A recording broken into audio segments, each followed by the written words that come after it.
desainer dari Larian. Terakhir bikin itu BG3 ya.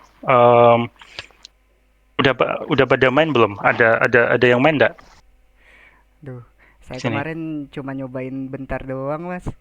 Teman-teman saya sih pada Mhm. main ya. Sayanya enggak. Teman saya pada main, Mas, saya belum beli. Iya, sama. Aduh. Oh gitu. Ya udah nanti di list aja apa yang belum dapat undian nanti tak kasih deh. Let's go. Let's go. Wah, itu kayaknya kalau saya main Aku bisa 3 hari nggak berhenti sih. aku masih ada 3 kayaknya nanti coba ya. Let's Oke. go, 3 gift code, let's go. Nanti.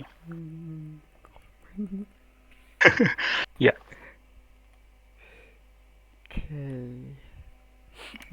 Enaknya dari mana dulu ya, Mas Ika? Mau apa dari cerita awal Ah, dulu? Apa iya, gimana aku mungkin ini, Mas. Mhm. Iya, itu bener. Kayak kita kenal-kenalan dulu nih, Mas Pandu. Kan sekarang di ini di Larian Studios, dan itu boleh. Pertama kita cerita sejarah dulu kali ya. Iya. Gimana caranya Mas Pandu bisa ini nih, jadi developer di Larian Studios dan karyanya Baldur's Gate 3 gitu kan. Mhm. PC Ya. buat mainnya. Ya, Iya. jadi kalau aku sebenarnya cukup panjang ya sampai ke Larian. Dulu awal aku dari Gameloft dulu malah sebagai mobile game designer 2013 2014 gitu. Terus sebenarnya setelah itu aku punya rencana mau kuliah ke Aussie itu. Em, aku kan dulu suka AI, jadi sebenarnya dulu pengen pengen ngembangin di ke AI gitu awal itu. Nah tapi em, jalan-jalan nih udah dapat LOE segala macam udah tinggal berangkat gitu. Ada satu senior dari kuliah dulu ngompor-ngomporin, di Jakarta ada proyek pakai Unreal Engine nih, ikutan yuk, lagi butuh AI programmer gitu. Wah langsung, tidak peduli dengan kuliah, mari kita bermain Unreal langsung. Terus em, ke Jakarta aku gabung ke Batavian Studio namanya. Em, Waktu itu mereka punya ambisi besar pengen bikin game semacam awalnya tuh pengen bikin semacam game semacam GTA tapi di Jakarta. Aduh. Tentu saja itu tidak realistis. Terus terus itu diganti bikin game survival gitulah. Nah, aku jadi AI programmer di situ. Nah, sesuai apa namanya proyeksi proyeknya pasti bakalan kesusahan dan nggak rilis. Ya di situ sebenarnya satu hal yang membentuk aku realisasi bahwa wah kita ini benar-benar kekurangan know-how. Kita punya banyak talent, kita banyak orang yang capable secara teknis. Banyak yang lulusan dari Singapura, ada yang lulusan dari mana, dari luar misalnya. Tetapi ketika itu digabungkan jadi satu tim, nggak jadi tim. Ya nggak satu visi gitu. Ada hal yang hilang di sini. Si em, apa namanya decision maker dia cuma punya idea si yang di bawah ini orang-orang kreatif ini mereka cuma yes man yang dapat task terus dikerjain. Ada void di tengah ini yang dimana apa namanya dari ide kasar itu jadi sesuatu yang bisa dieksekut itu ada yang hilang gitu. Nah anyway project di Batavian gagal terus setelah itu aku dan beberapa teman dari ex Batavian itu um, berusaha berkolaborasi lah bikin studio kecil namanya Critical Forge indie di Indonesia. Itu kita bikin game namanya Force of Blood. Nah ini akhirnya ini game ini rilis juga ini. Nah itu akhirnya gamenya rilis ya not bad lah habis tapi setelah rilis kita tutup itu tahun 2019 dan apa yang terjadi di tahun 2019 COVID. Tadi baru mau nanya tahun berapa rilisnya. 2019 Nah ya. itu 2019 setelah itu kan COVID tuh kan seru lagi nih petualangannya nih. Aku burn out banget itu kan setelah First of Blood udah habis itu COVID nggak ada kerjaan apa namanya, ya itu udah miserable banget lah. Pada waktu itu aku sebenarnya udah pengen berhenti dari game development. Nah, mungkin saatnya aku membuka buku-buku AI ku lagi, apa namanya, buka-buka lagi. Dan mungkin kalau aku dulu milih AI, mungkin aku lebih kaya dari diriku yang sekarang. ngelihat apa nih, waktu itu aku belum melihat bahwa AI bakalan semaju sekarang misalnya. Anyway, nah setelah itu ada hal lucu nih. 2019 ngerilis First of Blood, studio tutup, COVID. Nah, kalau aku ngingat satu quote dari Louis Pasteur itu, in the field of observations, chance favors the prepared mind. Jadi luck sama timing itu berperan penting, tapi kita harus punya skill untuk mengkapitalisasi kesempatan itu. Ternyata di tahun 2019 Larian sedang ekspansi, mereka sedang scale up karena BG3 lagi ramp up in production, mau masuk early access. Nah, itu si Pandu ini yang lagi stres-stresnya ini dapat DM di LinkedIn. Kayaknya profil kamu seru, coba dong kirim CV ke kita gitu. Wah, siapa saya kok tiba-tiba di DM orang Larian? Apa-apaan ini? Apakah ini prank kan gitu kan? Ternyata enggak, ternyata beneran. Jadi aku kirim CV, terus semua proses ini remote ya karena COVID ya. Terus di screening awal sama sono, gitu. Apa beberapa layer lah, HR ini, HR itu, screening wawancara awal gitu ke aku. Nah, itu aku iseng-iseng nih aku, coba dong, aku ini fansnya Larian, aku bikin fully functional mode Dose 2 yang bisa dimainin dari awal sampai akhir. Ini aku bikin di waktu luang karena aku suka mod. Coba dong, ini dimainin sama orang Larian. Terus plus, karena dulunya aku programmer, dulu aku di waktu luang juga itu ketika semasa COVID itu, aku bikin framework semacam RPG database gitu di Unreal Engine. Jadi dia text parser bikin database kayak RPG Maker lah gitu. Coba dong ini aku ada dua sistem ini, coba dilihat sama orang sono. Ternyata nyangkut. Nah itu, ternyata nyangkut. Habis itu aku juga nggak nyangka si raja terakhir ini pada langsung datang buat interview aku selanjutnya. Yang pertama eksekutif produsernya, si David Belgrave. Yang kedua Swan sendiri, CEO-nya Larian, sama desain directornya Larian. Itu 3 orang itu nggak interview aku secara bertahap. Ini ada apa nih kok namanya? Aku nggak menyangka bahwa itu dua hal yang aku kirim itu mereka sangat tertarik. Coba dong ceritain gitu mereka gitu. Kenapa kamu bikin ini gitu. Nah di sini aku juga apa namanya sangat merasa diapresiasi. Ternyata ternyata mereka mengapresiasi itu gitu. Nah setelah itu apa lagi? Setelah itu aku dapat technical design interview. Technical desainnya juga lucu itu. Disuruh impromptu. Jadi pertama disuruh, karena aku kan masuknya sebagai desainer ya. Jadi mungkin aku belum cerita dia. Mereka cari technical designer. Jadi aku pengen di hire sebagai technical designer. Itu kan hidup di dua alam itu, di alam konsep, di alam desain dan decision making, plus di alam technical. Jadi technical desainnya lucu. Waktu itu aku pertama ketemu, dites sama desain directornya langsung. Kita cuman brainstorming. Coba aku punya ide pengen bikin game seperti ini. Kamu mau masukin apa aja gitu. Aku mau masukin ini gitu. Impromptu aja apa back and forth gitu. Oke. Coba bisa bikin one pager nggak? Jadi bikin one pager desain untuk mengkonsolidasi semua desain itu.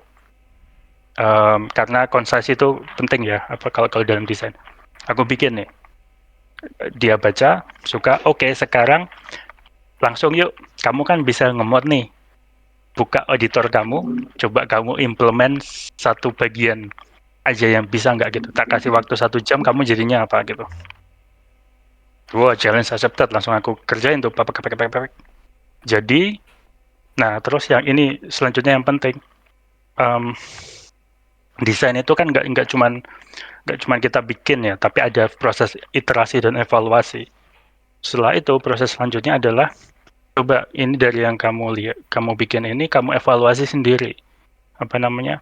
Bagusnya apa, jeleknya apa, kurangnya apa gitu. Nah, aku jelasin tuh. Nah, itu semua selesai, ternyata lolos.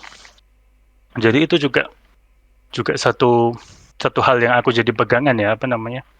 Kita kerja tuh nggak cuma jadi yes man aja, tapi dari awal yang paling penting itu kita bisa menganalisa suatu fenomena, kita bisa melihat suatu masalah dulu, atau cuman sesimpel kita punya fantasi, kita punya mimpi gitu. Setelah itu dijelasin, kita harus bisa menjelaskan thought proses kita. Terus setelah itu kita harus bisa punya proses yang concise. Habis itu baru dieksekusi. Setelah itu kita harus bisa mengevaluasi itu sendiri. Kurangnya apa namanya, bagusnya apa yang bisa dilakukan. Jadi nggak cuman sekedar aku bisa Excel, oke, bagus gitu. Nggak cuman itu, nggak cukup gitu. Harus bisa berpikir sendiri gitu. Nah gitu. Udah deh, habis itu masuk larian terus sampai sekarang. Gitu. Wow. Berarti terlibat langsung ya dengan pembuatan Baldur's Gate 3 waktu itu. Ya, aku masuk pushing ketika kita mau pushing ke early access. Jadi aku nggak ikut pre-production udah jadi, terus masuk production, mereka beneran ramp up mau early access kan. Nah itu aku masuk di situ buat awal itu aku beneran nge-push biar bisa early access. Aku ingat tuh dulu ngerjain Druid, kelas Druid itu aku awal itu ikut ngerjain itu. Nah gitu, sampai akhir deh. Gitu.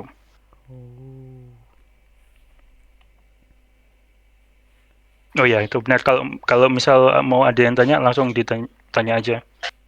Biar nggak biar nggak cuman menjual meme.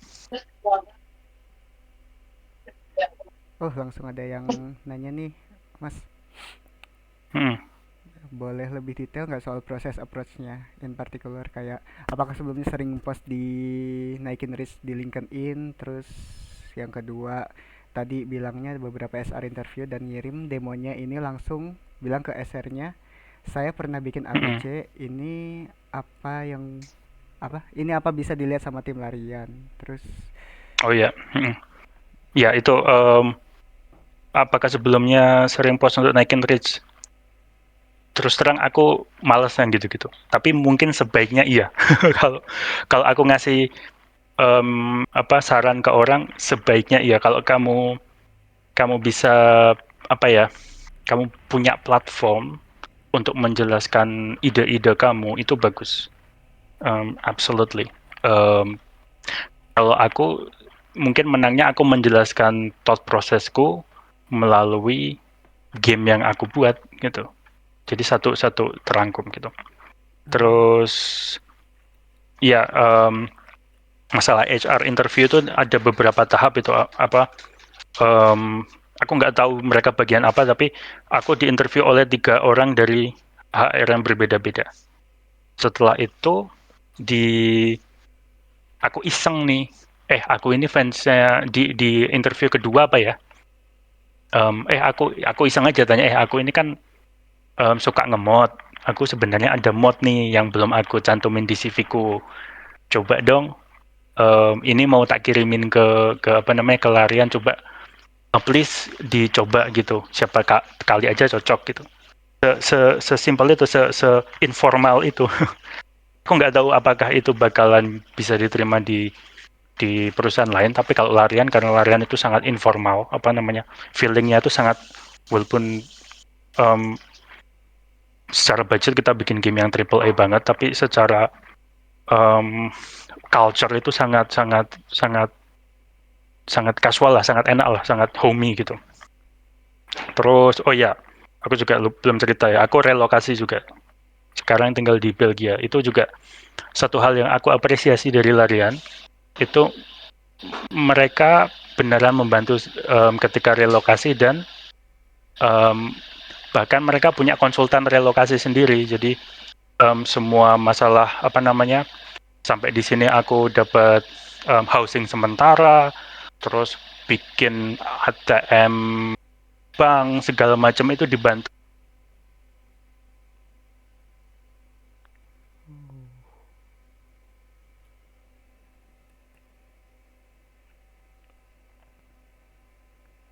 gitu sih. Oh, Terus, oke. Keren sih. Sebenarnya tadi tuh sebenarnya sama sih. Saya juga penasaran kok bisa langsung di chat, yang langsung di upload sama Larian gitu di LinkedIn ya. Itu emang udah portofolionya udah terpampang di sana atau naruhnya di mana waktu itu, Mas? oh ya, aku ada itu, ada kayak satu, Suaranya hilang, mohon maaf, Mas.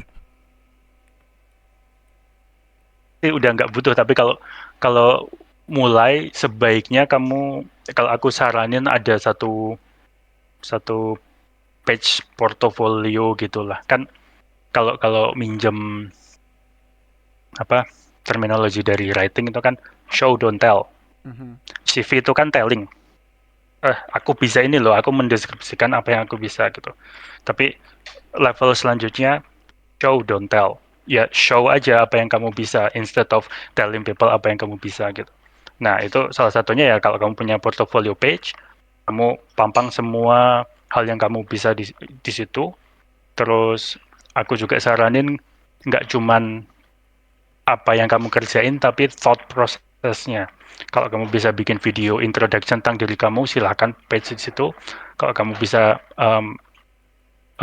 punya video yang menjelaskan proses kerja kamu dari ideation sampai akhir, silahkan pampang di situ gitu.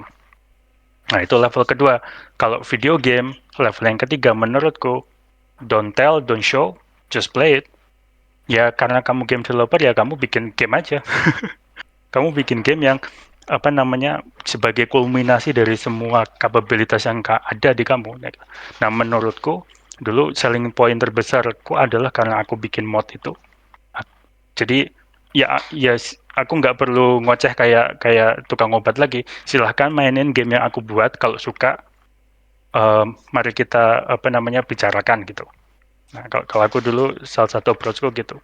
Oh, ini ada yang nanya, Mas, tadi waktu waktu Baldur's Gate tuh dapat nominasi jadi GOTY, bukan nominasi ya, menang GOTY itu. Waktu itu dapat apa? Bukan dapat apa sih, kayak gimana waktu itu keadaannya di Larian kalau boleh tahu? Oh ya, ya tentu saja dapat apresiasi. Tapi selain itu ya kita kan ekspansi kan. Sekarang baru aja kita buka studio di Polandia itu. Oh. Jadi kita masih banyak lowongan, jadi silakan kalau ada yang mau. Itu. Jadi kita nge-hire banyak ekspansi besar-besaran lagi, karena game kita selanjutnya bakalan lebih kompleks dan lebih besar dari BC3. So Wow. be prepared. Iya, sebagai konteks tuh emang Baldur's Gate tuh sempat dibilang game paling niat ya pada masanya itu. Bahkan sampai sekarang sih kayaknya. Mhm. Soalnya kan bisa pecahan storynya tuh bisa kemana-mana kan. Dan itu Mhm. bakal di upscale lagi. Gak kebayang sih gimana ininya. Yoho. Ya, we'll see. We'll see, we'll see. Menunggu Mas Pandu memasak. By the way, masih banyak nih Mas pertanyaan-pertanyaan di ini. Ya, langsung langsung Langsung tanya jawab aja tanya biar jawab biar aja ya. biar interaktif gitu. Oke, oke. Eh, ini ada sih dari Sarap tuh dia nanya belajar game development di mana Mas? Stepnya apa aja waktu itu? Hmm, belajar development dari mana? Otodidak sih. Sebenarnya aku udah sudah tertarik dengan video game dan programming itu dari umur 15 tahun ya. Waktu dulu awal pertama itu langsung fokus aku pengen menjadi developer RPG. Makanya dulu tuh waktu awal aku ingat em, kalau from scratch aku beneran bukan karena old school banget ya, belajar coding, bikin game sendiri, bikin apa namanya game engine kecil-kecilan sendiri gitu, gimana ngerender gambar, gimana ngeanimasiin gambar itu beneran dari awal. Tapi kalau belajar game design dan lebih ke high levelnya dulu pakai RPG Maker. Oh, RPG Maker. Maker. Jadi aku saranin buat orang yang pengen apa namanya masuk ke dunia pergame devan, kalau misal belum bisa secara teknis, antara bikin pakai editor yang simple atau modding. Jadi game yang existing udah ada, kita modding aja. Kamu punya ide apa, kamu luapkan di situ gitu kan. Pada saat itu kita belum punya kemampuan teknisnya gitu. Nah, setelah itu baru kita bertahap, kita kita apa namanya step by step belajar dari basicnya sampai ya itu nanti jadi tutorial programming dan desain lebih-lebih itu, tapi intinya seperti itulah gampangnya. Asal asal itu aja, asal mulai dari apa bisa apa namanya merealisasikan ide aja gitu. I see, I see. Ya, ya, iya sih, bener sih.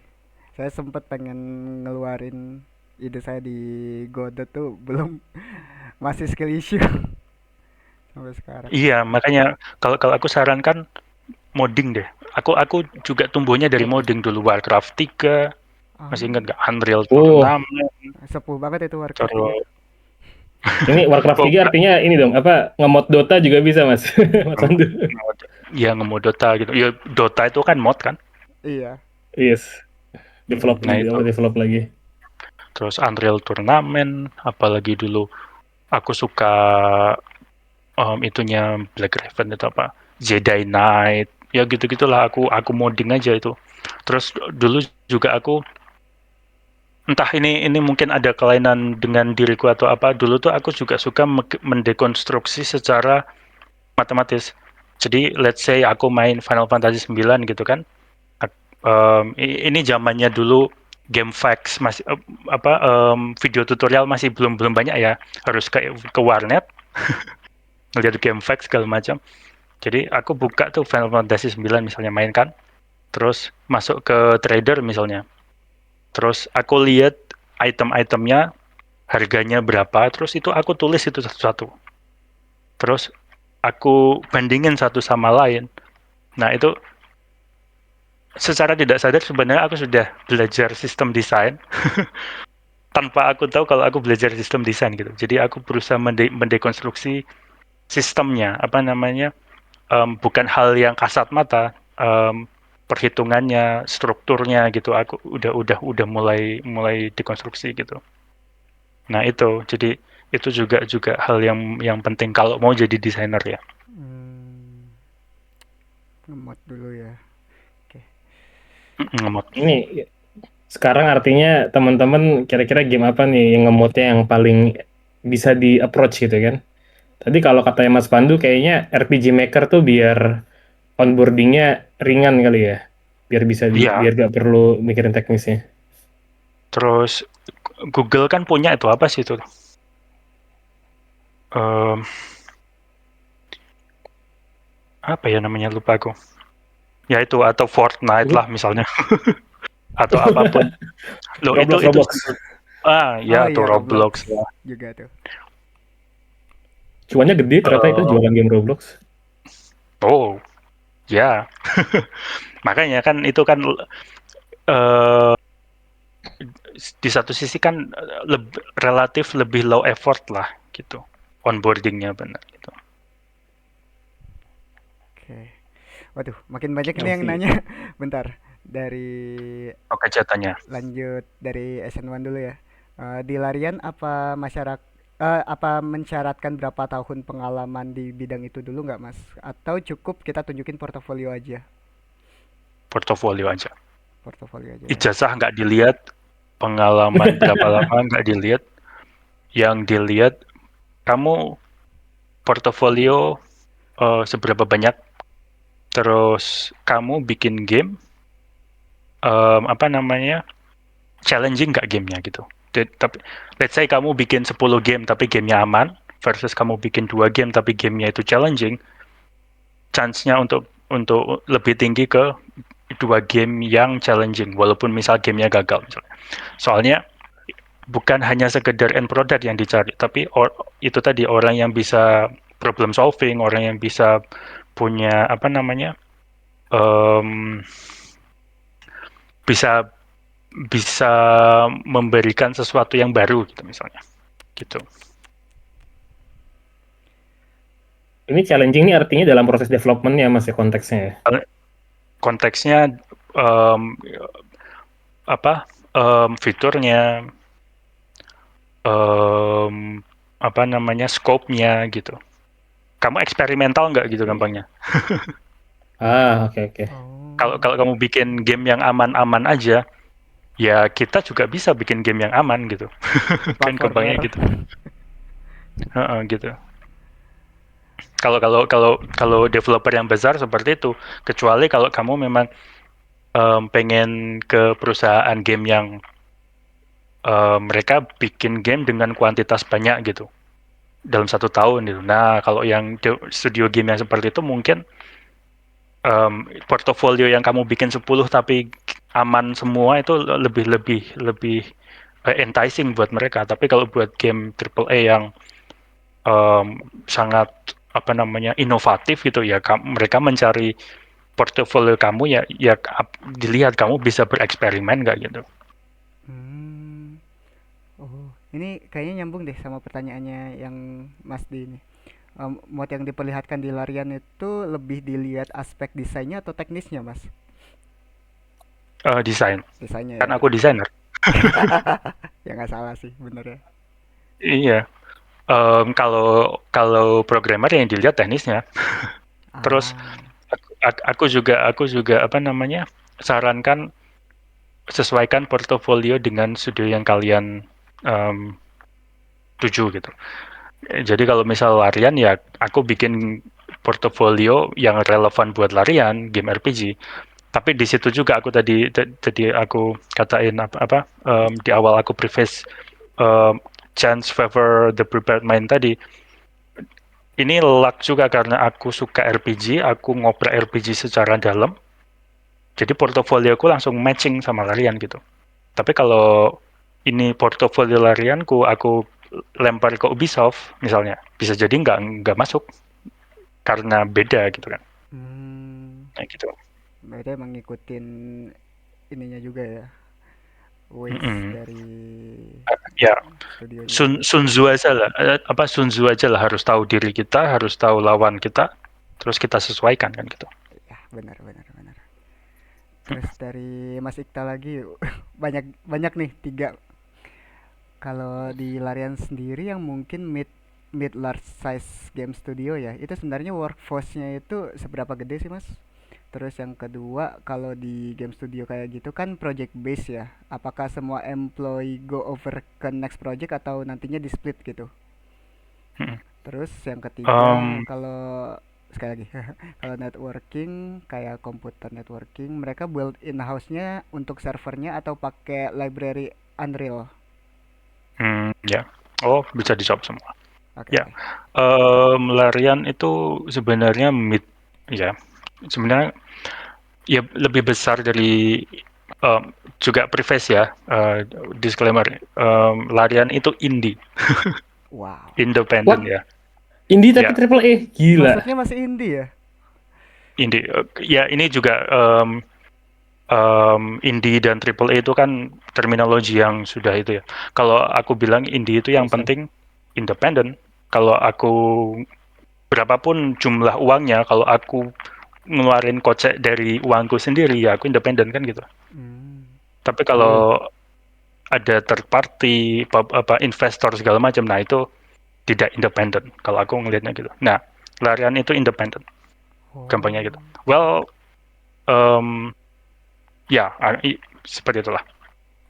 Sekarang 7 studio, 500 orang, kayaknya sekitar 500-an orang. Jadi nggak gede-gede amat. Itu sama QA-nya EA aja sama itu kayaknya. Wow. Um, Kalau di game studio, project base, apakah semua employee go over ke next project atau nantinya split? Um,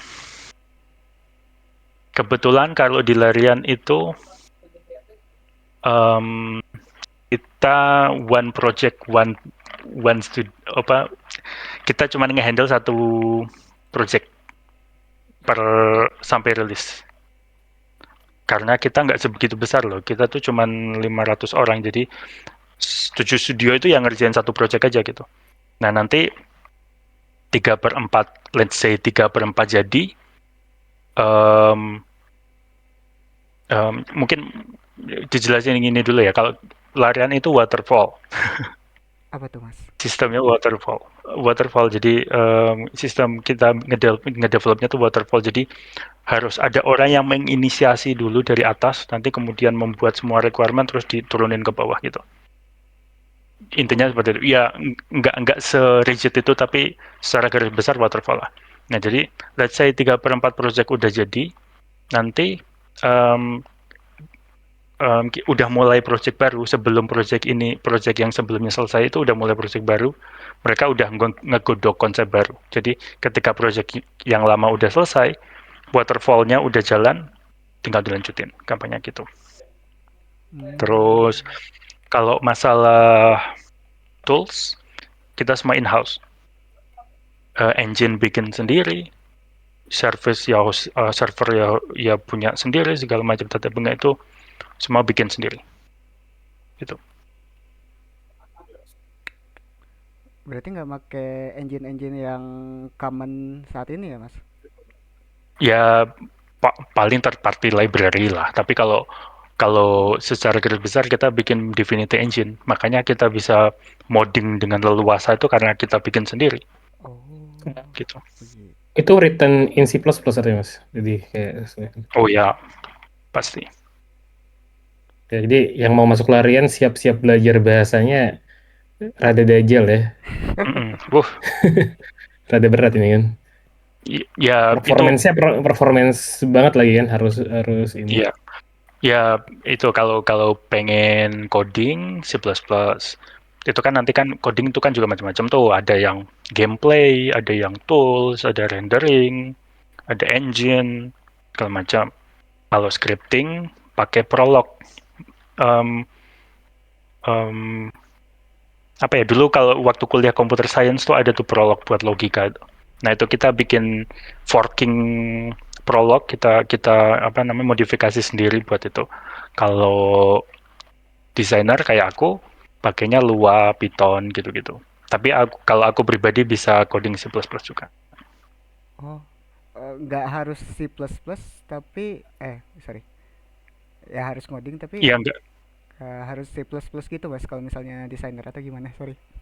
enggak. Kalau aku pribadi bisa C++.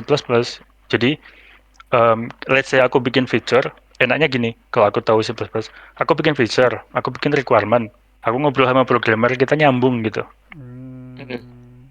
Bisa ngomong bahasa yang sama. Bisa ngomong bahasa yang sama, tidak ada erosi makna gitu. Aku nggak perlu menjelaskan ini. Hmm. Si programmer ini nggak perlu menjelaskan ke aku eh, dengan hal dengan apa namanya, em, terminologi yang sangat sederhana gitu. Mereka bisa ngomong apa adanya gitu sama aku gitu. Ah, Gampangnya gitu. I see, I see. Terus lanjut kalau dari Kisaki, Ini untuk yang udah professionally working di game dev lokal nih Mas, kira-kira langkah awal untuk reach out ke international job market gimana ya? Kayaknya tadi udah dijelasin, cuman Terus gak Penting apa-apa. ini Mas, ya, bahasan tadi nih Mas. Ya, yang tadi sih. ya that's a good question. Ya Iya. intinya itulah apa ya intinya apa ya, portofolio yang sesuai Portofolio gitu. yang sesuai. Portofolio dan sesuai terus ya itu kalau game dev besar mereka cari yang eksperimental, nggak cuman sekedar apa namanya safe betting game aja gitu. Ah, oke oke oke. Emang harus ide yang cukup eksepsional ya supaya bisa dapet game Mm, internasional. mm. Ya itu kan juga apa ya, gampangnya gini, kalau kalau kita kita mau jualan ya kan antara lebih murah, lebih bagus, atau unik kan kan gitu. Kalau konteksnya di Eropa kalau atau di Belgia, aku tidak mungkin menjual diriku lebih murah karena mereka kan peraturan peraturannya kan sangat ketat gitu. Jadi aku nggak bisa, hey, hire lah aku karena aku lebih murah daripada yang lain. Oh, nggak bisa. Nah, kalau ketahuan bisa dapat penalti mereka. Yang kedua lebih bagus. Em, ini juga susah karena mereka startnya lebih duluan. Kayak aku punya cerita, aku ketemu sama anak-anak universitas yang mereka apa namanya udah jago dalam game dev gitu. Um, Mereka instead of belajar di kelas teoritis, mereka udah simulasi bikin game yang satu timnya 20 orang gitu. Hal yang seperti itu tidak ada di Indonesia gitu. Mereka pasti lulus apa jebol gitu dari universitas pasti lebih bagus, lebih unggul. Nah, yang paling bisa itu yang ketiga ini, unique selling point-mu apa gitu. Apa yang membedakan kamu daripada orang-orang yang lebih jago ini, apa yang orang-orang yang lebih jago ini tidak punya gitu. Tapi kamu punya gitu. Nah, itu. Kalau aku kan aku punya apa namanya yang aku jual, aku punya perspektif. Aku menjual diriku sebagai penyambung lidah rakyat, aku penyambung lidah player gitu. Aku masuk ke larian sebagai apa namanya orang dengan perspektif sebagai playernya gitu. Karena aku fans larian yang masuk ke larian gitu misalnya. Nah itu yang aku jual.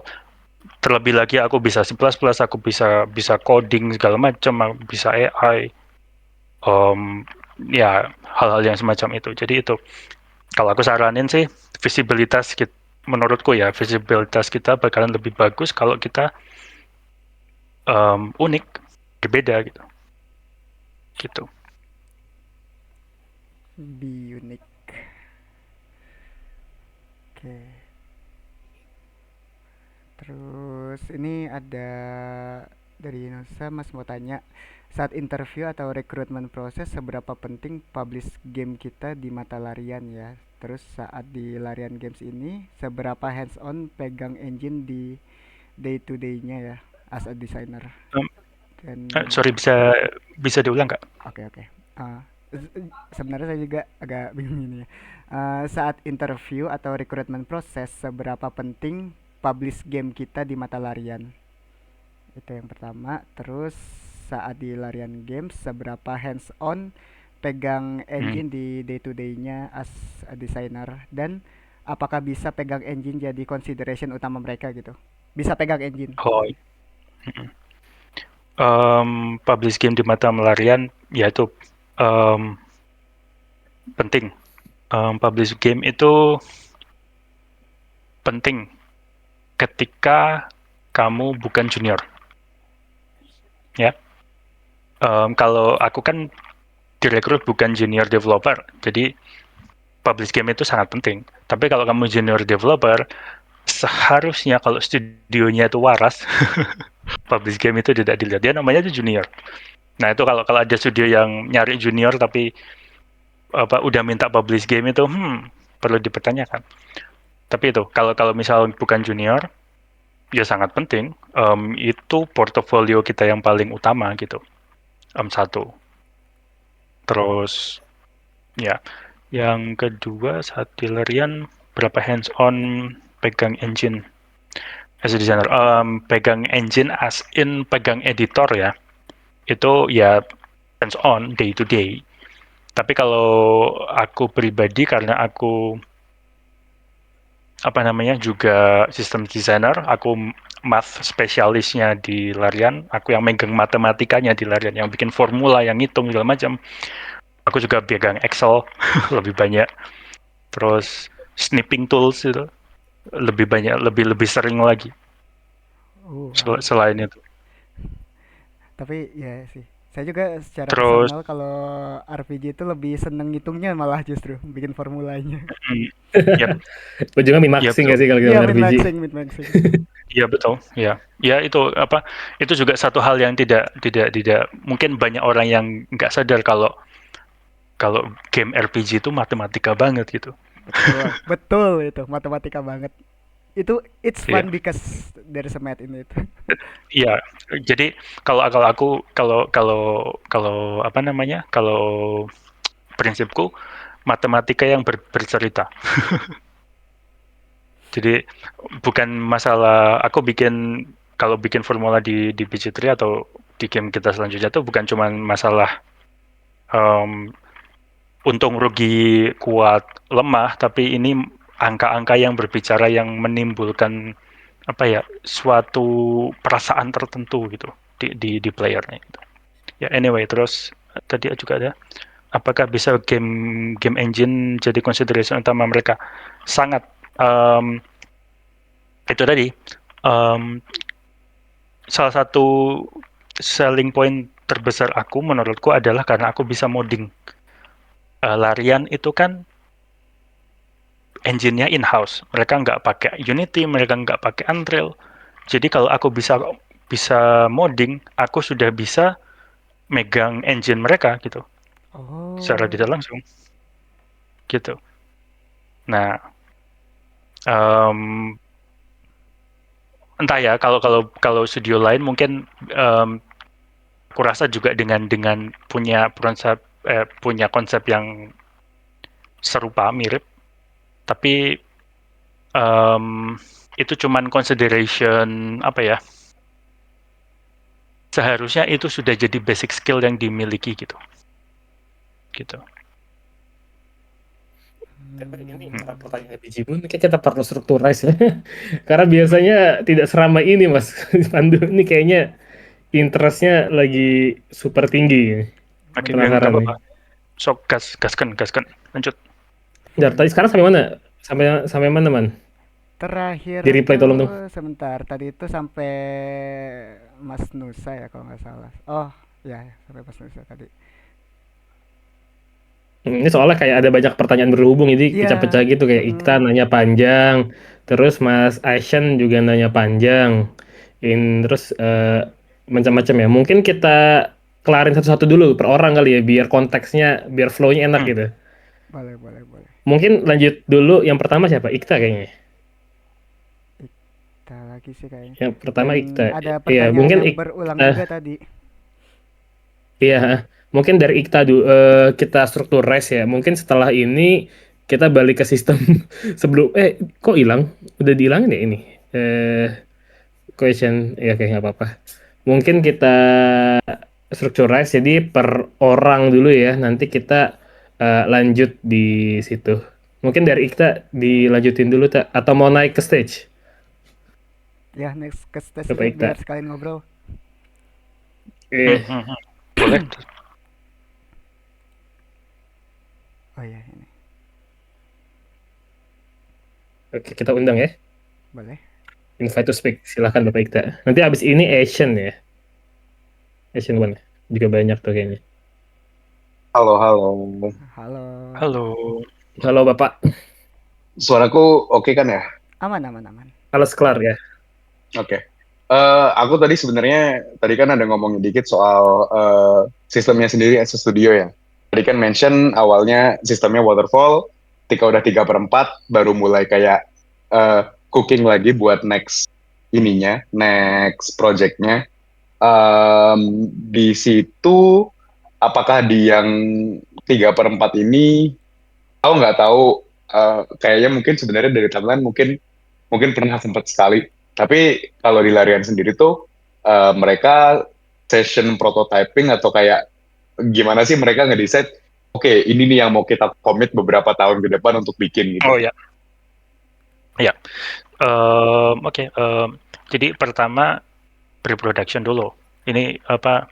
Kita waterfall tapi jadi itu stage pertama justru kita iterasi dulu. Pre-production itu iterasi, full iterasi. Apa all hands on.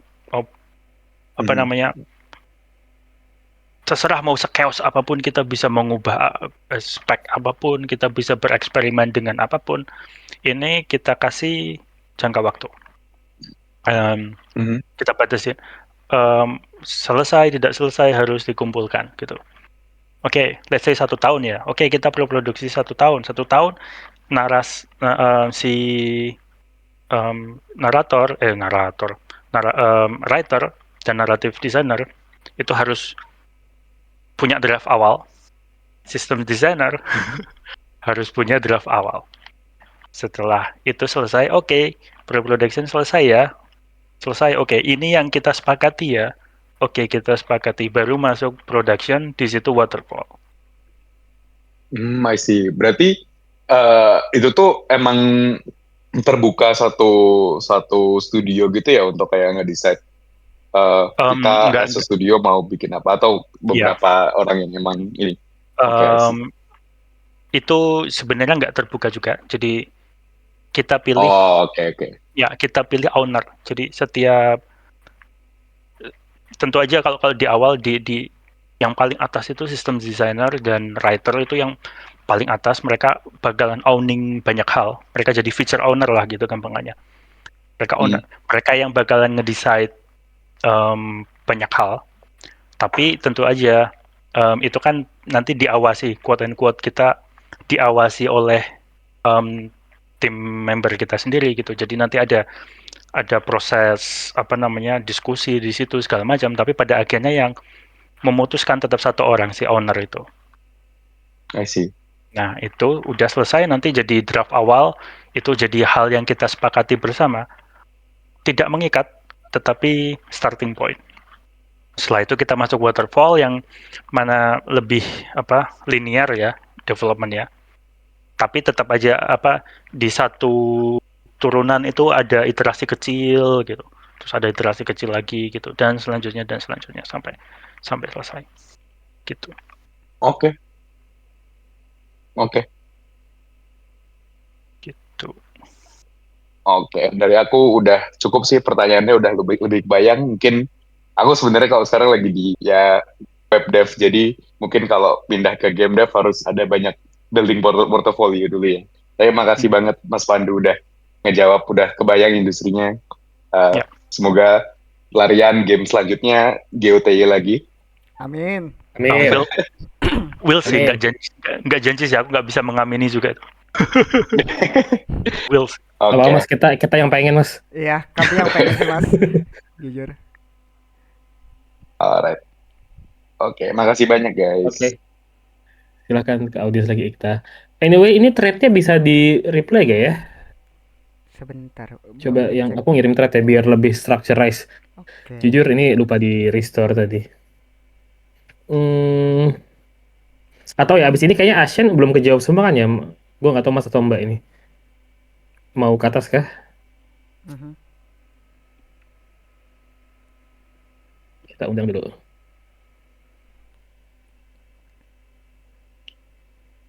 Ini kita permission ke threads.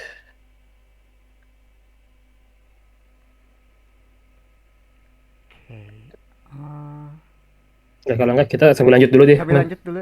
Sebenarnya ada pertanyaan yang menurut saya menarik gitu. Dari Clarissa, contoh mod eksperimental yang pernah Mas Pandu bikin gimana Mas? Boleh dielaborate lebih lanjut nggak?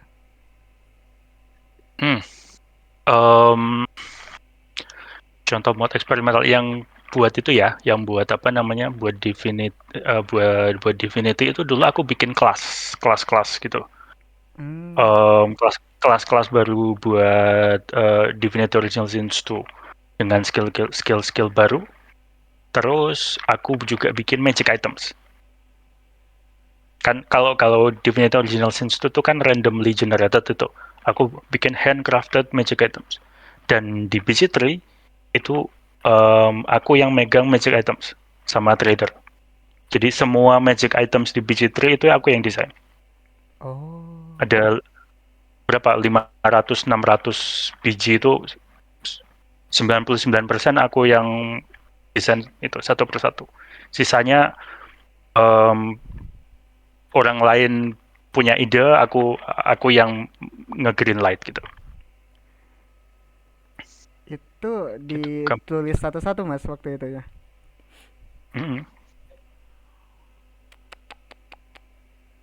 Iya, gitu. Apa ya? Kalau aku sih intinya apa? Itu tadi balik lagi ke premis awal, lihat dulu fenomenanya, lihat dulu masalahnya. Apa? Kamu ngelihat game yang udah jadi, kamu mainin, temukan masalah apa yang ada di game itu, terus kamu mod atau ketika kamu pengen mengubah feeling dari game itu menjadi sesuatu yang berbeda gitu, kamu mod. Kayak contohnya tadi Divinity Original Sin 2 itu kan magic items-nya randomly generated, tapi di mod aku itu aku bikin semua handcrafted satu persatu, terus mereka ada item sinergi gitu. Terus aku kasih di trader kayak Final Fantasy 9 gitu modelnya. Jadi trader itu jadi hub tersembunyi buat player progression gitu. Nah, dengan adanya mod itu kan feelingnya berubah gamenya gitu. Nah itu contohnya seperti itu.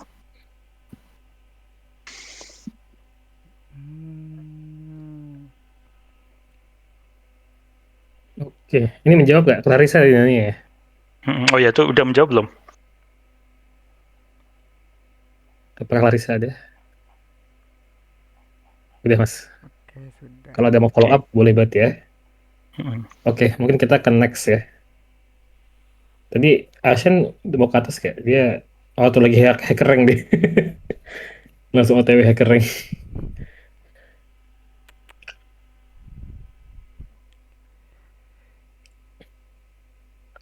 Next si coaching orang ya? Mana ya? Kenapa? Next coaching orang ya? Habis Clarissa yang eksperimental kan? Oh, ya.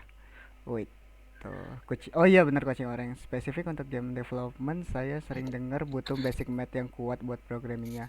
Nah dari pengalaman Mas Pandu, untuk studio game sekelas Larian, skill math yang diperlukan untuk programming seperti apa ya?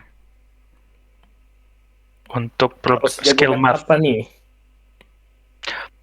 kalau ini konteksnya apa, programming ya? Buat programmer berarti ya, bukan Kayaknya buat desainer ya? programming sih. Betul. Wah, kalau programming lebih hardcore. Itu juga tergantung kan. Apakah kamu graphic programmer? Apakah kamu Aduh, kalau grafik ngeri cuy. ya? Apakah kamu gameplay programming? Let's say disimplifikasi aja gameplay programming aja misalnya. Ya simple lah, trigonometri, matematika diskrit. Bahkan mungkin kalau berurusan dengan fisik ya fisik. Simple sih, yang aplikatif aja. Yang kasat mata gitu. Paling yang gitu-gitu aja sih. Iya, di definisi Matematika. S1 STEM level Mas itu. Iya, Tahun benar. 1-2. Benar, S1 aja. Itu udah cukup. Tapi kalau pengennya jadi graphics programming, nah itu Itu beda lagi harus ini. Harus bertapa di gua dulu itu. itu lebih jauh lagi, harus lebih sering baca paper. Ya takut jangan takut matematika itu betul loh. Betul. Apalagi kalau game itu literally dibangun di atas matematika. Real. Itu kalau aku bisa jadi kecil lagi, aku atau punya time kapsul ke SD, aku bilang ke Pandu kecil, kamu jangan malas matematikanya. Ini berguna. Orang yang bilang matematika tidak berguna itu karena mereka belum menemukan masalah yang kompleks saja gitu. Iya. Menurut gua game itu tuh sebenarnya math modeling yang paling kompleks, cuy. Karena kita mau nyoba kadang real world, kadang juga mau nambah fantasi di situ kan. Harus Iya bisa betul, fisik, harus bisa ini gitu kan. Math betul, modeling harus jalan. betul. Dan Dan di situ kebijaksanaan kita quote and quote itu di situ. Player tidak peduli dengan seberapa realistik itu gitu loh. Jadi mereka cuman yang ada di tangan mereka tuh controller. Mereka mencet controller sesuatu terjadi gitu. Anyway, eh, yep. Oke. ini ada yang mau pivot nih mas. Pivot dari software developer backend ke game developer engine system. Apakah publish game juga berpengaruh? Dia mau pivot dari developer biasa ke game developer. Itu portofolio yang dimaksud portofolio dia ketika jadi itu ya developer biasa gitu ya, bukan bukan game gitu ya.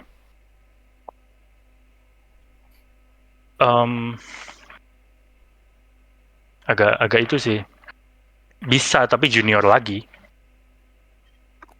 gitu.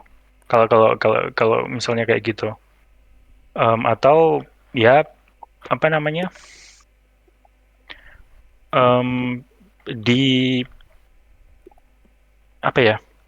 sebenarnya kalau let's say programmer ya, kalau developer biasa ya, programmer bukan desainer, sebenarnya secara arsitektur sih banyak yang sama. Cuman bedanya itu lebih ke kalau game programmer itu dia masalah-masalah yang dihadapi itu bukan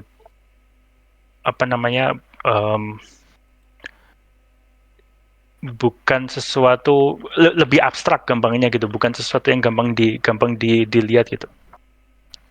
Itu sangat dekat dengan sisi desainernya gitu loh. Itu abstrak gitu. Itu bedanya di situ aja. Harus dicobain aja gitu.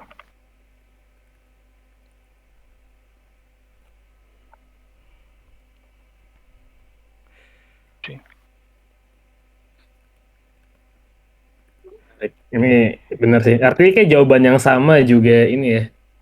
Apa? Kalau beginner mau masuk di sini tadi katanya nggak salah dengar layerin pakai Unity. Bagaimana dengan game developer beginner fokusnya ke Unity? Apakah worth it untuk tetap fokus di Unity? Ini kayaknya nanya skena ke depan nih mas. Skena game development ke depan. Iklimnya gimana? Apakah worth it untuk tetap fokus di Unity? Worth it? Kan developer nggak cuma larian. Wih. Iya benar Kan sih. gampangnya gitu. Pakai Unreal worth it. Pakai Godot worth it. Sebenarnya sebagai kalau menurutku ya, sebagai developer itu bukan cuman mobilnya, tapi si supirnya ini yang lebih penting gitu. Ibaratnya kita pakai editor itu kita lebih itu aja, lebih familiar dengan development environment-nya, tapi yang lebih penting itu kan di kepala kita, si artistic mind-nya si developernya aja gitu. Tapi apakah worth it? Ya worth it, harus belajar itu. Kalau menurutku harus mengikuti engine baru. Aku pun masih ya walaupun udah nggak sedalam dulu, tapi aku dulu juga belajar Unity, belajar Unreal, dulu belajar Panda 3D segala macam tuh pakai Java dan seterusnya. Sekarang kita move ke thread ya teman-teman ya. Let's go. Dari vote yang paling tinggi. Oh ini boleh dijawab. Yang paling tinggi ini Kizaki. Mas, kalau boleh rank dari value terbaik sebuah porto game di bawah, personal MVP game, workplace published game, unique MVP, unpublished game, mechanic or system. Kira-kira value-nya diurutin gimana kalau dari tiga itu? Bentar, aku nggak pernah ngikutin. Apa aja itunya? Personal MVP game, Mm-mm. terus workplace published game, sama yang terakhir itu unique MVP tapi dia unpublished. Penting semua sih. Itu Tapi kalau dari value-nya, dari yang paling menjual gitu, Mas. em, yang satu dan dua itu basic. Ketiga itu apa namanya, unique selling point kamu. Jadi menurutku tiga itu harusnya digunakan sebagai Paling tinggi. sesuatu yang komplementari gitu. Jadi jatuhnya semuanya penting tapi tiga itu jadi diferensiatornya ya, pembedanya Mm-mm. dibanding yang lain. Jadi kamu menunjukkan bahwa kamu bisa bekerja di environment yang sudah jadi, itu kan juga penting tuh. Tapi juga kamu membuktikan bahwa kamu bisa problem solving, kamu bisa jadi inisiator, kamu bisa apa namanya, datang dengan ide-ide baru walaupun itu tidak publish gitu. Ya itu tadi modku tadi itu yang aku tunjukin ke Larian itu sama game database aku yang dari Unreal itu kan semua nggak publish. Dan aku rasa banyak juga teman-temanku yang portofolionya tuh nggak publish. Writer yang bikin apa namanya naratif flow segala macam pakai aplikasi apa itu lupa aku namanya. Itu juga mereka nggak nge-publish itu gitu. Itu gitu.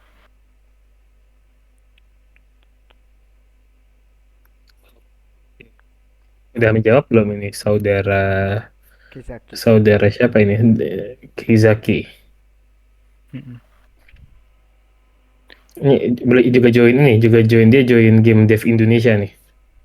Game Dev ID.org. Masih hidup ya. Bentar, kalau nggak Oke. salah saya juga ada di situ deh.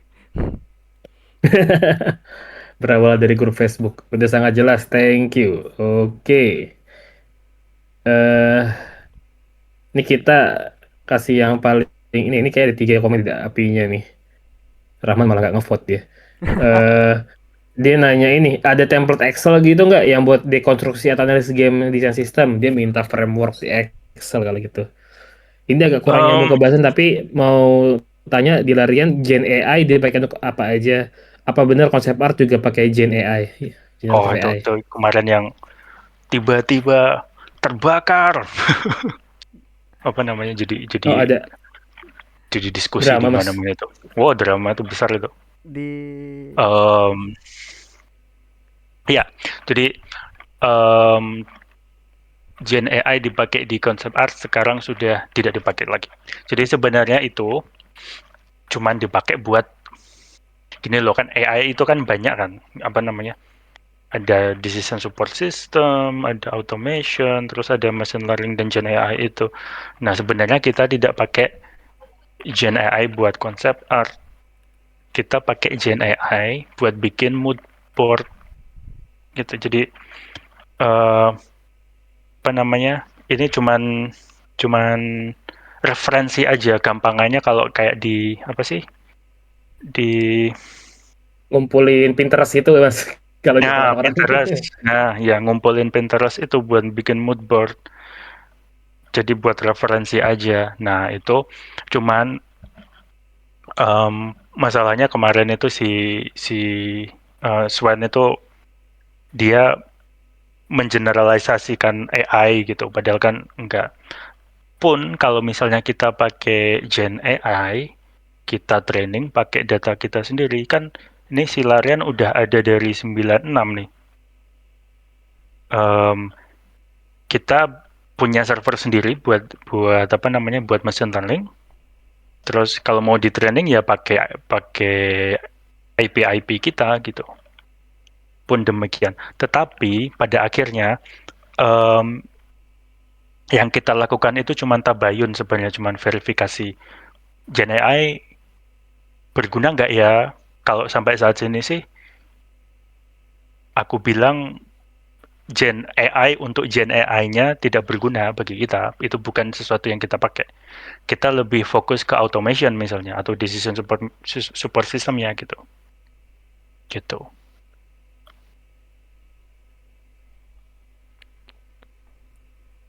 Oke. Ini kita move, ini menghindari debat seni Gen seni ya, Iya. ini ya, kita seharusnya kita lanjut ini ya ke ini ada ini kayak dari tadi nanya nih butuh spoiler, ada fans Baldur's Gate kayak ini mas, boleh di spoiler gak mas? Spoiler dikit, technical paling keren di Divinity dong bang. Baldur's Gate kan enable rule set di ND5E dulu. Spoiler sebrief dan seamannya aja kalau boleh spoiler. Kalau tidak boleh ya sudah. Ya nanti aja lah dilihat kalau misalnya dia rilis. Aduh. Oh, soalnya memang ada sesuatu yang baru. Aku pun sebagai desainer kan tumbuh ya. Dulu kan aku dipungut dari selokan sama larian itu kan masih cupu tuh. Terus sekarang pasti berkembang. Nah, itu perkembangan itu juga aku masukkan di Divinity itu. Terus semua satu studio itu kan pasti level up semua itu. Jadi pasti aku nggak bisa bilang lebih bagus, tapi aku bisa bilang ini sesuatu yang secara teknis lebih meningkat gitu.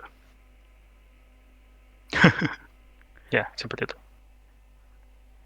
Jadi Oke. penasaran mas, kalau boleh tahu beta testernya masih lama nggak? Oh, ide bagus. Iya. Pertanyaan bagus saudara. Nggak bisa jawab juga sih. Oh belum bisa.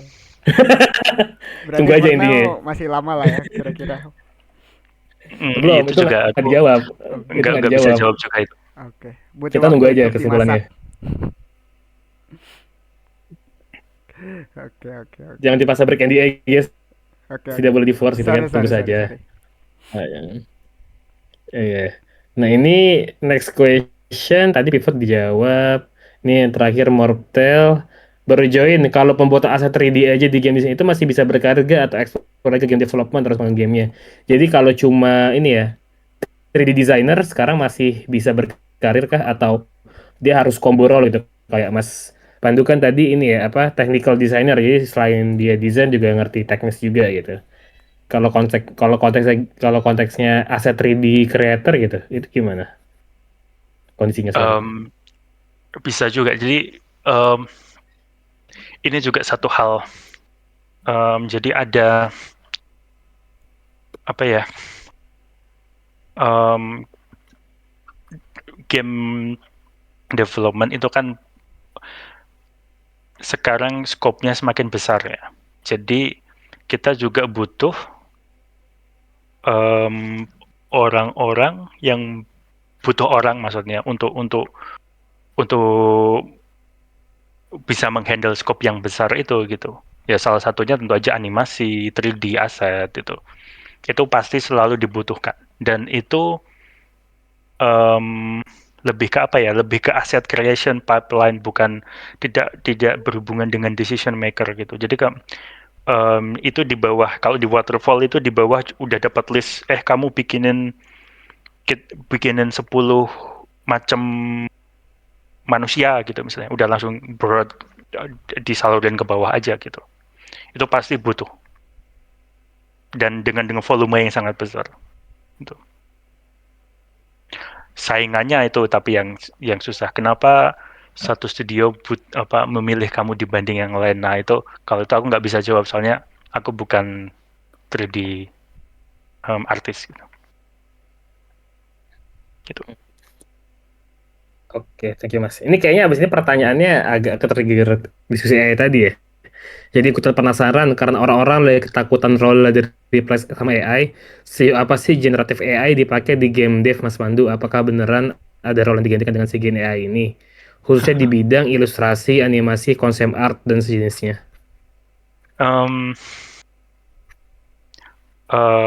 kalau kalau aku jawabnya gini, apakah ada yang mau menggantikan? Ada, orang pasti ada.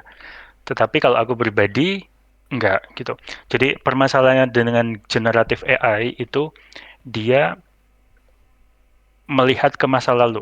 Jadi si machine learning ini, si generative AI ini cuman bisa belajar dari data input yang sudah ada di masa lalu gitu, dimasukkan jadi dia gitu.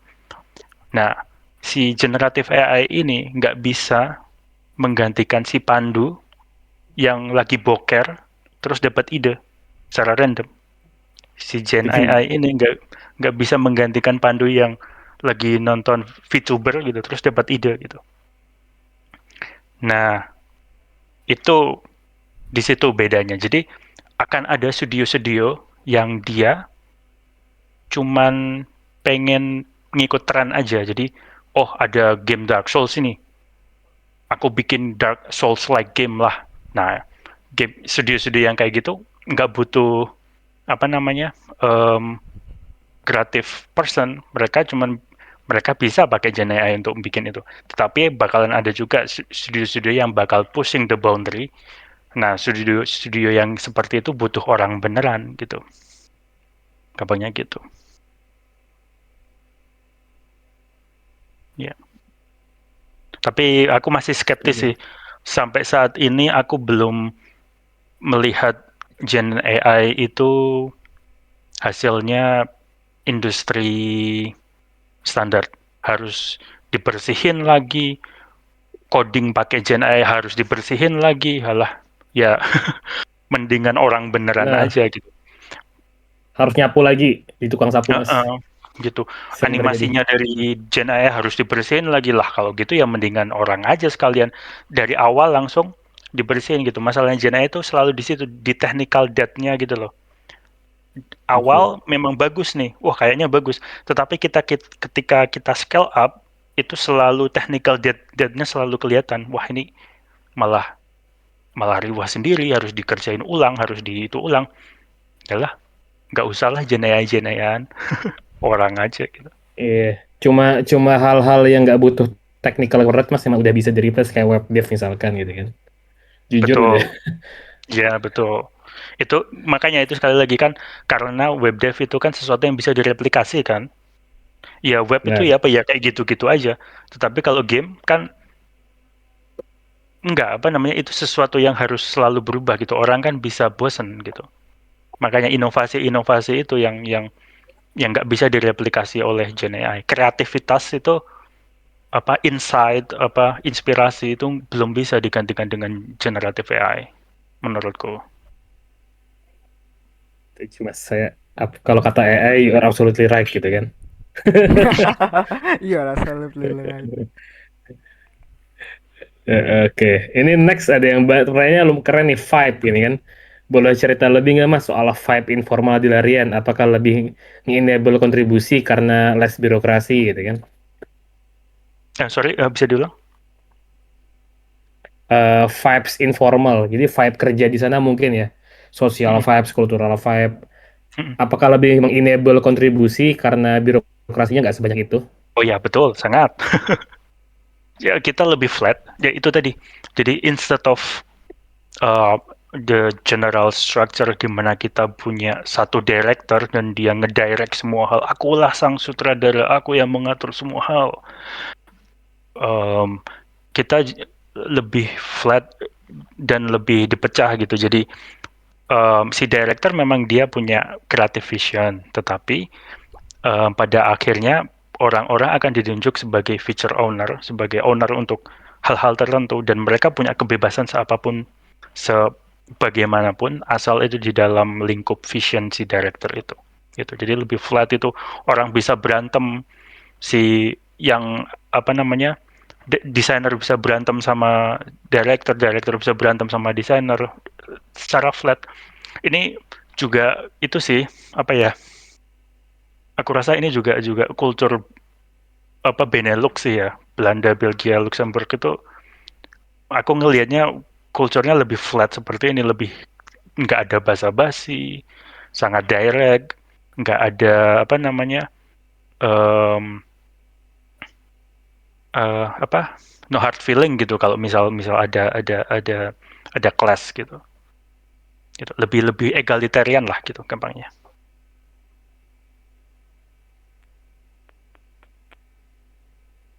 Gitu.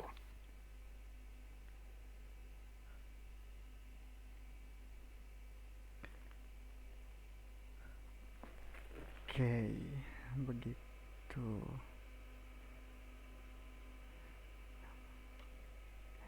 For for now pertanyaannya udah kurang lebih terjawab semua sih Mas. Bentar, ada lagi Oke. yang ini, yang lagi ngetik. Ini ada lagi nih guys. Ini BTW silakan jalan dulu, saya mau ke toilet sebentar. Oke. Terus job tapi harga.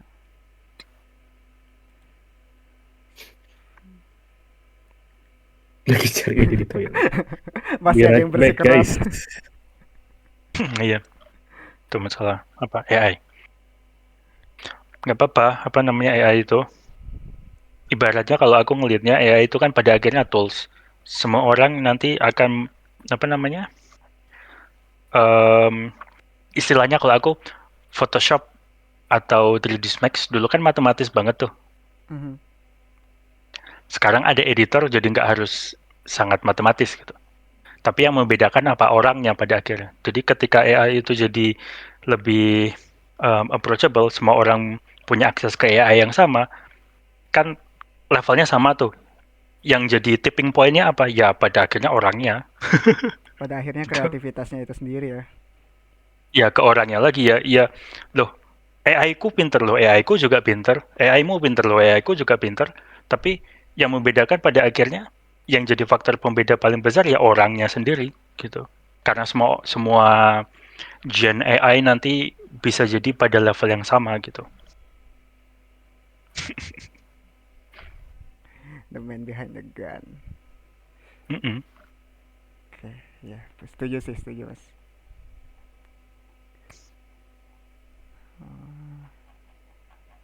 Wait. Oke. Nah, masih diketik pertanyaannya. Sabar ya Mas. Oke, terus apa lagi ya?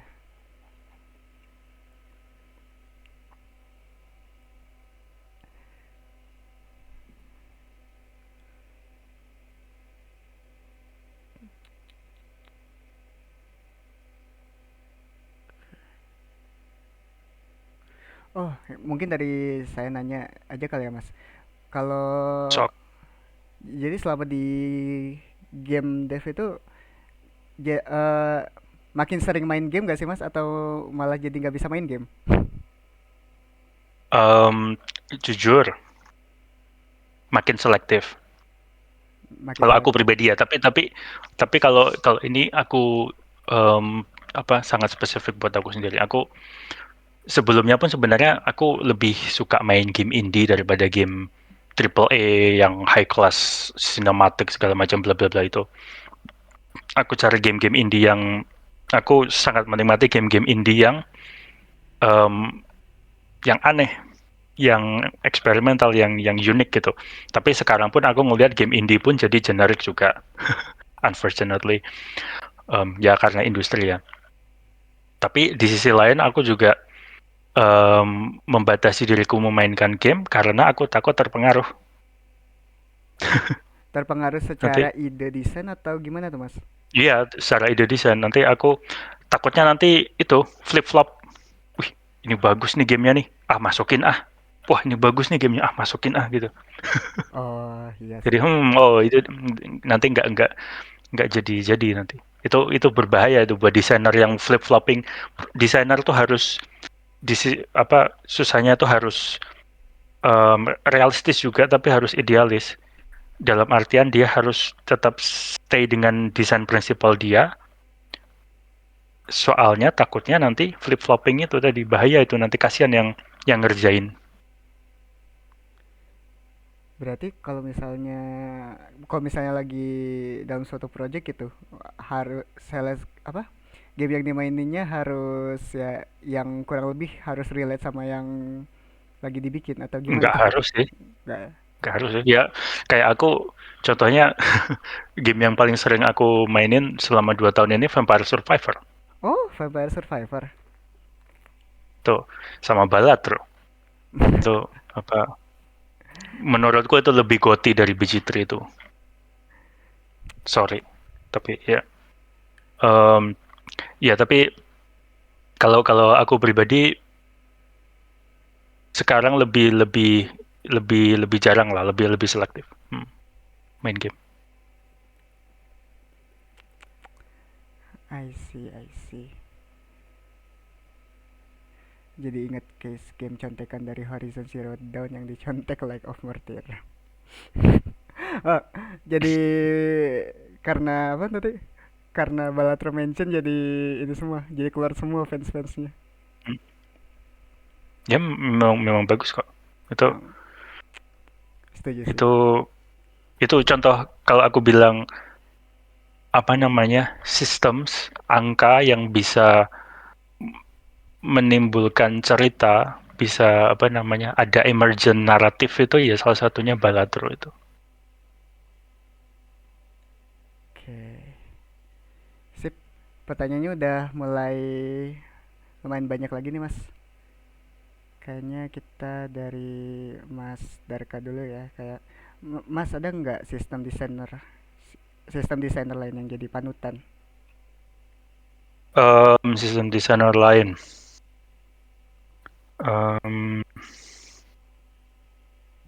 Well, tentu aja kalau panutan ya yang pertama dari Larian itu sendiri.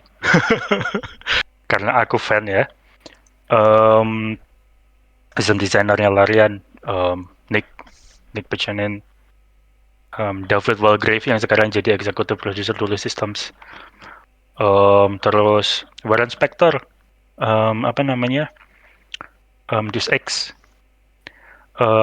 Itu juga Deus Ex itu kalau dulu aku belajar tahu tentang game sistemik pertama kali itu ya dari Deus Ex, dari si Warren Spector itu yang inovator game yang sistemik.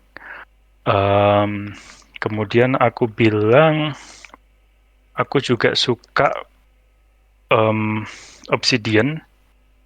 Aku juga suka Pillars itu Josh Sawyer itu walaupun dia director ya lebih dari tapi sebenarnya dia sangat sistem desain sekali itu Josh Sawyernya Obsidian. Dulu juga dia ngerjain Icewind Dale, dulu juga ngerjain Planescape Torment. Itu aku juga suka. Kalau dari Jepang sebenarnya game plannernya Jepang itu lebih mirip sistem designer. Dan salah satu panutanku yang beneran aku pelajari dekonstruksi satu persatu itu Hiroyuki Ito. Dia yang bikin battle systemnya Final Fantasy 4, dia yang bikin battle systemnya Final Fantasy Tactics, director Final Fantasy 9. Itu panutan sekali lah itu. Bahkan itu BG3 itu aku nggak sadar sebenarnya itu aku berusaha se-Hiroyuki itu sekali apa namanya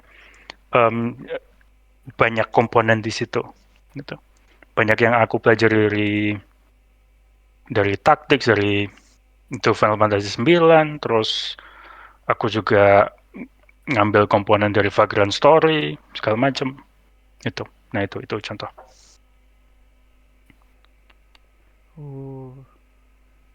Walau personal favorite saya Final Fantasy 3 sih, Mas. Tapi Final Fantasy 4 juga 3, keren. ya. Oh itu bagus itu apa namanya 3 itu kalau buat aku salah satu yang trendsetter world map. Jadi 3 itu kan pertama dia di floating continent dulu kan. Kita taunya ada kontinen kecil nih. kontinen ada warna besar nih. Oh kayaknya ini enak dieksplorasi. Oh ternyata si floating continent itu cuman bagian kecil Bagian kecil dari dari map yang sebenarnya. game yang sangat sebenarnya. Tapi setelah itu kan trennya berlanjut. Di Final Fantasy 4 kita bisa ke bulan, bisa ke bawah tanah. Final Fantasy 5 ada apa namanya parallel universe. Final Fantasy 6 ada pre kiamat sama after kiamat itu. Nah itu 3 tuh aku juga bagus itu, suka itu. I see. Oke.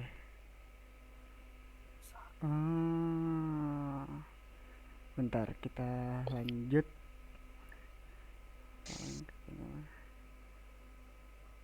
Oke, mungkin dari Mas Izaki ya, kayak ada yang mau nanya Mas, apakah nggak apa-apa all in ke game developer sebagai programming yang sudah berkecimpung selama 4 tahun tanpa ngelirik pindah haluan ke web dev ataupun software dev karena ketakutan lowongan di game developer ini. Kalau aku dalam prinsipku tidak akan pernah selalu all in dalam apapun. Variable method ya. Disebar. Kalau aku selama tidak 100% berarti berarti 50-50 gagal. Kalau aku selalu bilang seperti itu. 90% kalau misalnya 90% sukses itu aku fokusnya ke 10% gagalnya. Jadi bahkan aku pun kan basicnya kalau aku tadi kembali lagi kan aku bisa coding, aku tahu AI. Aku kalau misal ini si desain aku sebagai game designer ini gagal ya aku pivot ke situ gitu. Oke. Gitu. Terus dari Mas Ikta lagi nih. Share soal industri game dev di luar dong Mas. Mereka sebenarnya seberapa terbuka sama sama kayak orang luar kayak kita gitu sampai relocation. Larian ini termasuknya exception atau sebenarnya ada beberapa teman lain yang berhasil juga?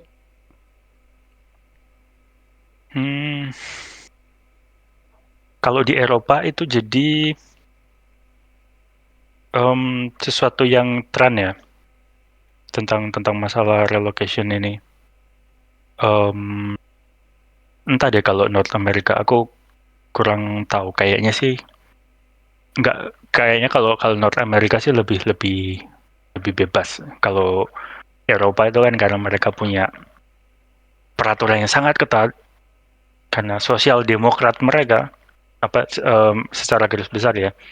Jadi lebih itu, walaupun kalau secara industri sebenarnya lebih besar North America dibanding Eropa ya. Eropa itu nggak sebesar itu sebenarnya. Kalah dengan North America, bahkan secara salary pun sangat jauh dengan North America. Mendingan North America kalau berorientasinya aku pengen jadi game developer dan gajiku besar, mending North America. Tapi kalau aku pengen jadi game development tapi hidup di tanggung negara, ya Eropa. Oke, berarti harus ini juga ya. Oh kalau secara duit mending North America lah. Di sini apalagi di sini pajaknya 50% kan? Iya. Wow, sakit sekali dengarnya. Loh, itu loh apa namanya? Udah jadi sesuatu yang lumrah aja mereka gitu.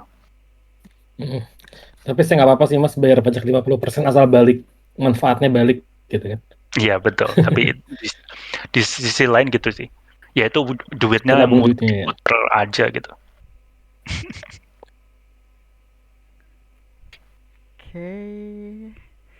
Terus lanjut dari Mas Nusa. Tadi kan disebut kalau larian gak terlalu lihat background atau edukasi. Menurut Mas worth it nggak ya untuk S2? Worth it nggak ya untuk S2 game design untuk catch up skill? apakah peers di Larian banyak yang game dev educated atau mostly eh, pada pengalaman industri aja? Educated penting, nggak harus game design. Aku punya temen yang S2 Astrophysics. Aku punya Oh, temen yang S2 Biotechnology. Aku si design directorku itu S2 Matematika. Executive producerku mantan guru. Em, education itu penting dan harus jadi fondasi, bukan bukan jadi basic lah. Itu bukan sesuatu yang eksepsional harusnya, menurutku ya. Jadi itu penting. Apakah harus game design? Nggak harus. Apakah S2 game design itu worth it? Aku nggak bisa jawab. Soalnya aku nggak S2 game design. Ah, kayaknya ini sih Mas, ini nggak sih Mas, kalau misalkan SD itu worth it kalau bisa ngasih ekosistem Favonya. Kan tadi Mas Pandu juga di awal Oh, bilang kayak ya, kita ya, ada lagging antara pendidikan Indo sama luar kan. ya, betul. Mm-mm. Ya itu dibalikin kan, berarti kamu S2-nya di luar negeri, jangan di Indonesia. Gitu.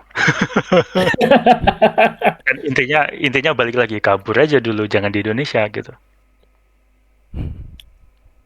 Itu kuncinya guys. ya itu kuncinya. Dan kayaknya nih masuk deh sama pertanyaan selanjutnya. Nih, apakah Mas Pandu update dengan industri game dev lokal? Terus bagaimana pendapat Mas Pandu dengan industri game dev Hmm, lokal sekarang? Seberapa beda ininya dari game dev luar?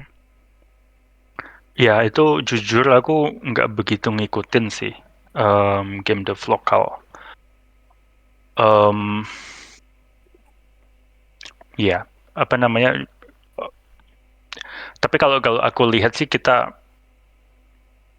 kita sudah mulai membentuk identitas kita sendiri. Aku sudah mulai melihat itu gitu.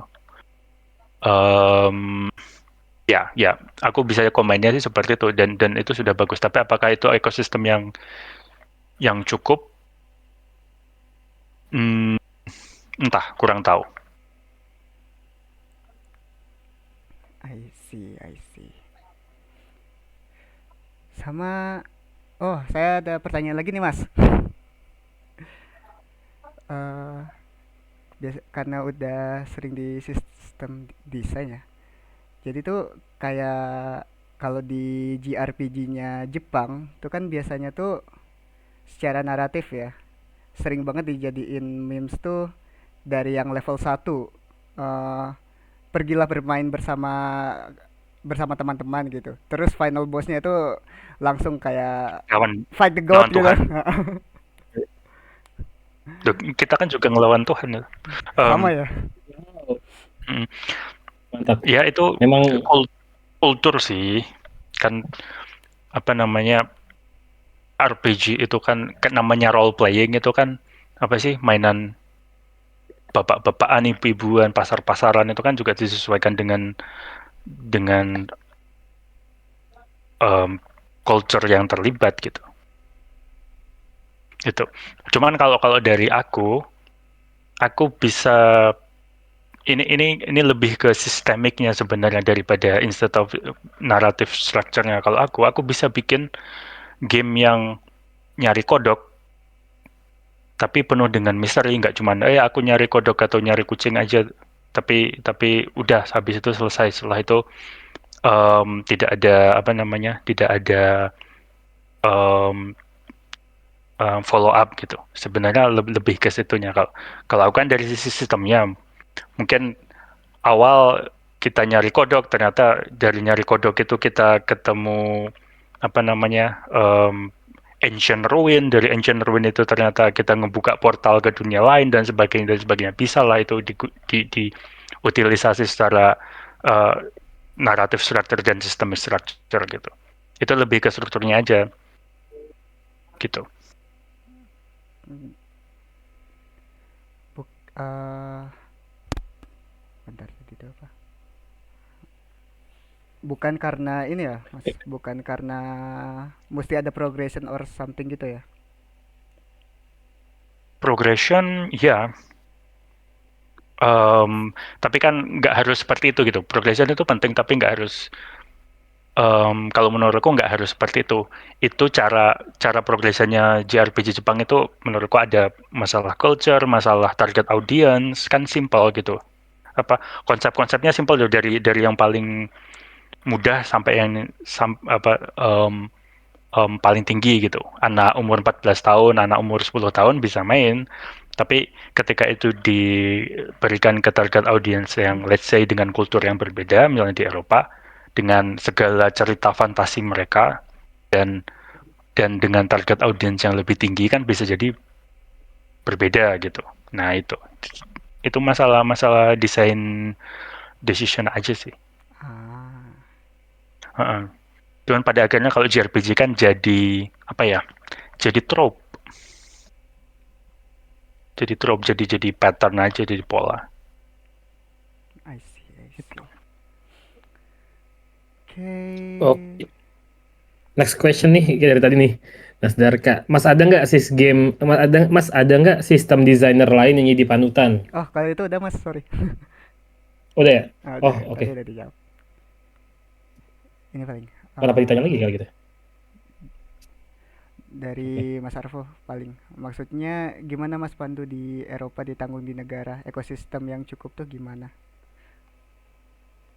Di Eropa ditanggung negara kan, em, kalau di Eropa itu kan karena sosial demokrat ya, pajaknya tinggi sekali. Tapi bisa jadi kamu nggak harus bayar asuransi kesehatan lagi, atau bayar asuransi kesehatan yang sangat kecil gitu. Bisa jadi pensiunmu ditanggung negara, yang sangat enak. Bisa jadi pendidikanmu ditanggung negara, gitu. Jadi kamu bayar sewa rumah sama makan aja sih, sama foya-foya.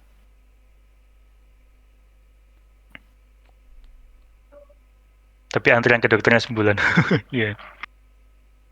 Oh, Untuk ya itu kalau itu lebih ke masalah dokternya sedikit masalahnya di sini. Tapi memang benar, aku sakit tuh kemarin tuh, sakit harus periksa gitu kan. Nunggu 2 bulan 3 bulan gitu, dari aku nelpon pertama sampai dipanggil ketemu dokter konsultasi itu 2-3 bulan gitu. wow. Oke. Itu kayak bahkan kalau sakit kronis juga gitu, Mas. Kalau sakit ringan kan rada di brush off. Kalau sakit kronis gitu gimana? Em, ya kalau kronis ya kan, em, kalau IR ya langsung lah. Tapi kalau misal I see. aku mau konfirmasi nih, aduh, apa namanya, em, aku mau cabut gigi misalnya, apa gigi gigi wisdom teeth itu loh, misalnya Ah, ya kan Graham nanti so. nanti kan diperiksa dulu di foto segala macam itu. Itu dari aku nelpon sampai ketemu tuh 1 bulan. Habis itu dari itu sampai ke apa namanya, ke meja operasi itu 2 bulan misalnya, semacam itu. Kurang kurang dokter, soalnya kan penduduknya sedikit.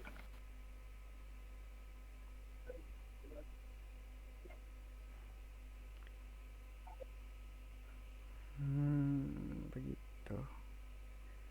Oh, sama ada yang nanya lagi, Mas. Dari Mas Dimas, game MMORPG itu susah kah dibuatnya? Gue susah. Pokoknya live service game itu susah dibuatnya. Karena parameter mereka kan, em, itu sih retention itu harus, si player itu berapa lama mereka tetap memainkan game kamu gitu. Itu susah. Dan terus terang kalau aku kurang kurang suka dengan model desain yang seperti itu. Game as service itu aku kurang kurang kurang suka. Artinya nggak suka game Cina dong, Mas. Game gacha. Oh ya, sama sekali nggak main aku. Ya aku main lah pertama buat apa namanya, itu tadi tabayun apa verifikasi aja. Oh kayak gimana sih? Tapi setelah itu oh oke, ya bye. Gitu. Iya sih. Teman kita ada berhenti main Uma Musume gara-gara nggak mau gesek. Aduh, saya masih Gameplaynya main gitu sih. aja yang lagi sebenarnya. Hmm. Oke, Oke, ada ini yang ada orang Unity nih Mas, mm-mm. Diablo. Ngomongin design decision. Kalau misal Mas tahu game Highguard-nya yang baru keluar dan flop, menurut Mas itu mereka di awal kayak mikir kalau desain game seperti ini bakal flop apa enggak? Atau memang mereka ya maksa buat game live service shooter yang memang riskan dan overrated? Ini Highguard ya? High guard. Hacker Oh, ya. oke. Iya. Nah, Banyak terus biasanya yang faktor sih approve, ya. Apa terusin dulu? oh ya itu tadi nanya lagi nih.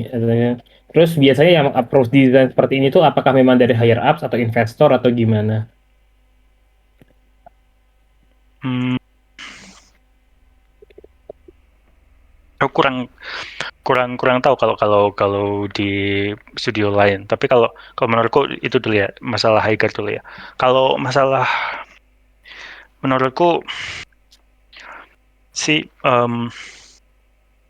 game itu kan jadi apa ya, game developer lebih tepatnya itu kan jadi risk averse sekali ya, mereka mereka jadi tidak nggak mau apa mengambil resiko gitu loh. Jadi mereka akan berusaha mengambil genre-genre yang ada, terus mereka bikin spin, terus mereka bikin game itu as a service biar mereka bisa dapat profit yang berkesinambungan gitu, nggak cuma jual lepas gitu. Dan itu satu. Tapi di situ permasalahannya ketika kita melihat sebuah tren, itu berarti kita melihat red ocean yang sangat berdarah-darah kan gitu. Semua orang pasti pasti banyak developer yang pasti berusaha bikin itu gitu. Nah, di sini permasalahannya gimana game kamu stand out, gimana game kamu itu tadi balik lagi unique selling point-nya apa, preposisi kamu itu game kamu itu apa. Si Highguard ini bagiku dia nggak apa inovasi yang mereka coba bisa pakai apa um, naik kuda segala macam itu kurang kurang itu kurang apa ya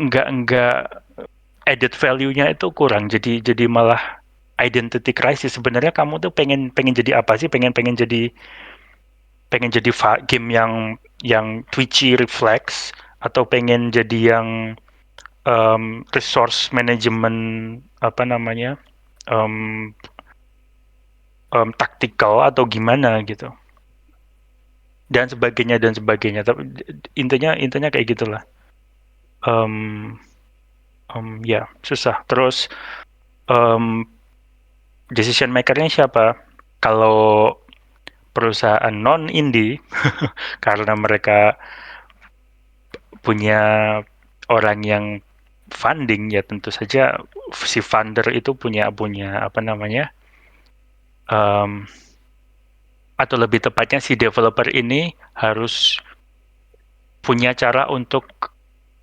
meyakinkan si funder ini makanya mereka bikin game yang aman itu dan ini kayak self fulfilling prophecy karena mereka main aman mereka tidak punya unique selling point dan jadinya risk apa risknya tuh malah semakin tinggi gitu.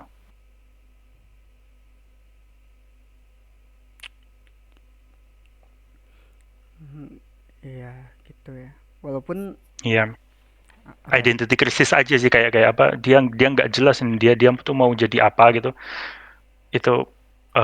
itu ya jadi apa namanya kalau kalau kalau menurutku ya ini menurutku ya kalau di game itu masalah desain 1+1 tuh nggak selalu jadi 2 1+1 tuh bisa jadi 0,7 atau 0,8 karena ketika kita berusaha nge-mismatch banyak konsep di dalam satu game itu waktu kita itu kan finite apa namanya source kita itu kan finite jadi untuk kita bisa mengakomodasi banyak apa namanya feature itu kita harus nge-cut feature yang lain gitu jadinya feature ada hal-hal yang harusnya bisa sangat deep sangat apa namanya sangat well cooked sangat well design jadi apa namanya, desainnya nggak maksimal karena kita mengakomodasi hal-hal lain gitu, misalnya kayak gitu, intinya. Iya. Bahkan dalam apa ya, kayak dari genre shooter aja tuh itu kan bisa di lebih spesifikin lagi ya, vibes apa yang mau dikeluarkan gitu. Mau Mhm, taktikal kayak CS 2 atau mau mhm. yang lebih ke refleks kayak COD gitu ya. Gitu nggak sih, Mas? Iya, iya, atau arcade segala macam. Tapi kan itu mereka fokus game-game itu fokus ke satu hal. Kamu twitchy reflex, aku twitchy reflex. Kamu hero shooter, aku hero shooter dengan role-roleku jadi lebih taktikal. Tapi ketika mismatching apa kita ketika mix and match banyak hal seperti itu bisa jadi bagus, tapi sangat susah. Itu balik lagi kenapa game RPG itu sangat susah dan sangat kompleks karena kita kita menggabungkan banyak hal. Nah, di game yang harusnya apa namanya vibe-nya itu lebih hands on, itu bisa jadi satu masalah gitu. Ini ya gitu. But who knows apa masalah-masalah sebenarnya itu seperti apa ya nggak tahu ya. Itulah kalau aku balik lagi ya itulah game game development itu seperti itu kita cuma bisa berencana gitu. Sisanya Gitu. ikhtiar. Ya, ikhtiar aja nggak cukup ya. Pakai pakai data aja nggak cukup harus harus harus timing yang pas, luck yang pas, apa namanya, Banyak unknowns-nya um, ya, banyak unknowns variables-nya. banyak unknowns-nya. Semakin kita number crunching bisa jadi apa justru kita membangun menurutku ya itu bisa bisa jadi kita membangun apa fondasi yang rapuh karena bisa jadi si data itu yang kita kita pakai itu bisa jadi dia itu aku bilangnya sih stochastic echo chamber. Dia sebenarnya echo chamber yang diulang-ulang aja gitu. Gitu. Terus terdeteksi oleh kita dan kita yakini sebagai kebenaran gitu. Itu menurutku banyak game yang gagal karena itu. Gara-gara bias. Yo namanya manusia itu kan Iya, pasti bias dong. Aku sebagai player ya, pasti bias dong, betul. kan gitu. Tapi si developer beranggapan bahwa manusia itu tidak bias kan gitu. Menggunakan data dengan seobjektif mungkin tapi dengan mereka berpikir seperti itu, mereka mereduksi si manusia ini dari yang sangat kompleks jadi sangat sangat sangat simpel karena mereka pengen memformulasi banyak banyak yang hilang nuansanya gitu. Ya kok. Dan akhirnya jadi nggak sesuai realita. Ya nggak sesuai dengan yang diharapkan gitu, dengan proyeksi.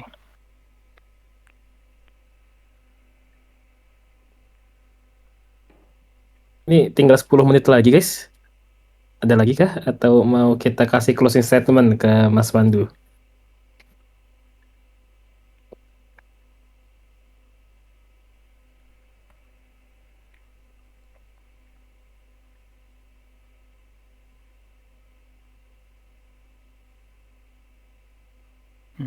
Ada lagi kah? Oh ya nanti itu ya kodenya tak kasihin ke kalian ya, kalian yang atur sendiri ya, Rahman atau Dika. Oke. Wow, siap Mas. Kita Mm-mm. ini Nan- kita Nanti gacanya aku gimana DM, nih? nanti Siap. aku DM. Ya itu atur lah. Kita ini Aku cuman Clarissa cuman ngasih. bisa kita pakai buat ramein ya. Ini apa namanya? Kita undi gitu kan. Tapi nanti Ini aku kasih ke kamu dulu baru atur apa. Nanti tak cek dulu. Kayaknya aku masih ada 3 apa 4 gitu. Kode. pajak owner, Cok. Wah, Satu. Bukannya udah punya Mas sebelum segitiga. Hmm, Apa? Ini Mas Prima aku minta satu dong. Kan Oh, udah main udah tamat. Iya ini gimana nih, Kelar? Enaknya gimana, Kelar? Kita kita undinya.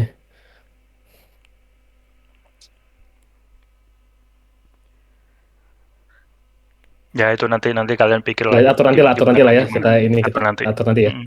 Heeh. seru nih. Pasti.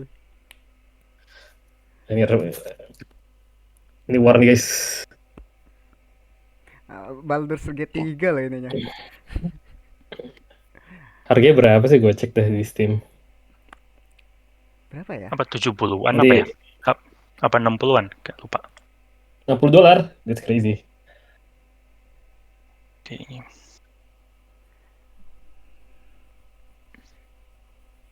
$60 ya. Soalnya kalau nggak salah akhir-akhir ini, bukan akhir-akhir ini sih, tahun kemarin lebih tepatnya. Ada kayak game tuh minimal harus $80. Jadi Oh standar ya gitu. itu wacana Oh, aja 700.000 harga Indonya. Tuh 700.000. 700. Not bad. Not bad. Not bad, tapi bad buat UMR Jogja, Mas. Iya.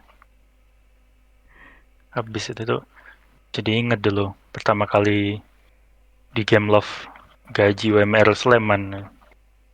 Waduh, sakit banget itu. Mhm. Kalau sama di LC 800. Oh, Oh iya, bisa di-match, coy. aku punya Baldur's Gate 3 Digital Deluxe Edition sama PS5 Key 1. Ayo yang punya PS5 gitu kan. Yang punya PS5, aduh gak punya sih. Ya nanti setelah tak kasihkan kodenya, tak kasihkan kalian ya. Nanti habis ini. Siap, Mas. Siap. Nih kalau gue dapat ntar abis interview gue mau ngolong di kamar dulu. Minggu depan gue ngolong di kamar kalau dapat. Hampir fix sih. Nggak tahu ya. Sekali tipe-tipe game yang biasanya mampu untuk mengurung diri. Lama. Siapa namanya tadi? Eh,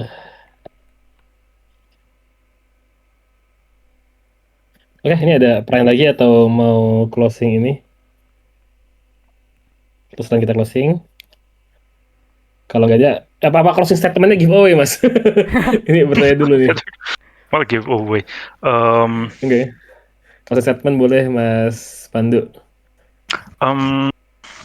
Apa ya? Kalau aku sih nggak ada nggak gimana kalau intinya kalau aku kalau mau keluar, let's say game development, intinya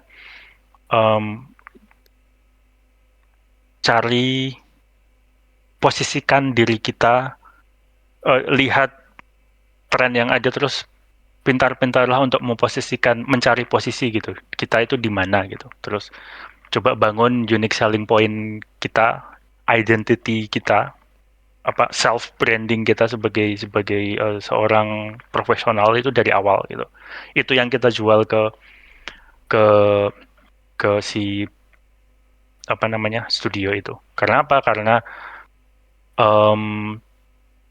orang luar punya privilege lebih besar dari kita. Jadi kita cuma bisa berkompetisinya dari situ, dari unique selling point kita, dari branding kita gitu. Intinya sih gitu. Terus kalau ada pertanyaan macam-macam yang lebih spesifik, DM aja aku. Kalau misal ada yang Mas kurang puas mau tanya ini silahkan gitu.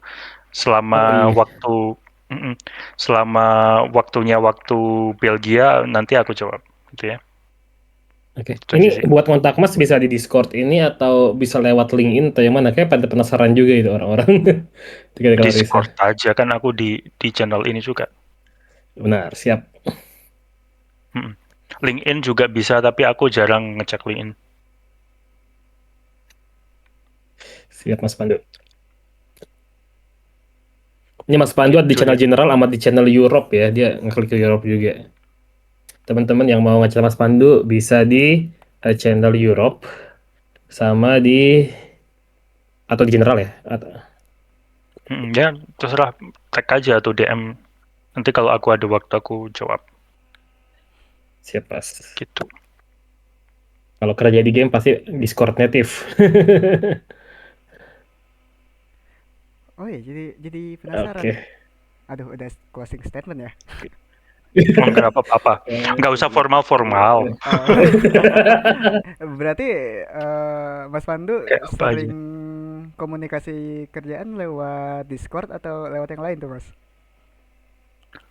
Pakai Slack sih kalau kita. Sama aja sih. Oh. Mm-mm. Dengar notifnya saya PTSD, Mas. Oh iya, itu aku juga. Aku, apa ini? Apa ini? Ada masalah apa ini? Iya, saya pikir ini ada isu apa ini? Makanya tuh selalu aku notif apa namanya messenger gitu tuh aku selalu matiin. Discord aja aku pasti selalu do not disturb Wih. gitu. Oke.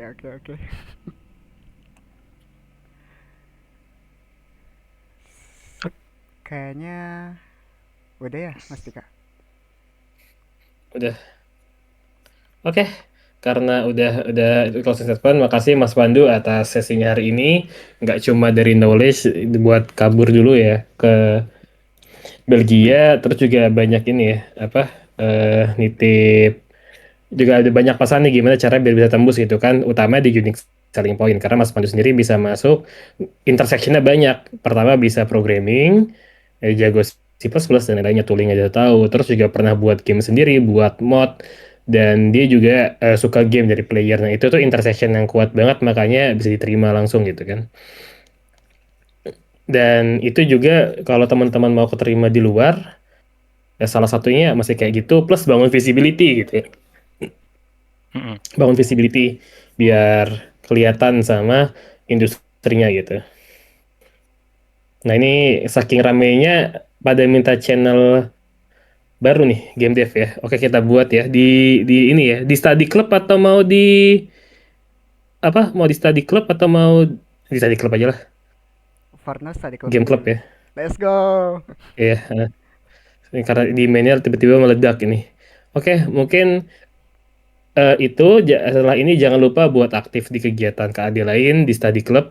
Terus bahas dan lainnya ya. Dan kita baru buka nih soal yang game. Kalau tertarik join aja gitu.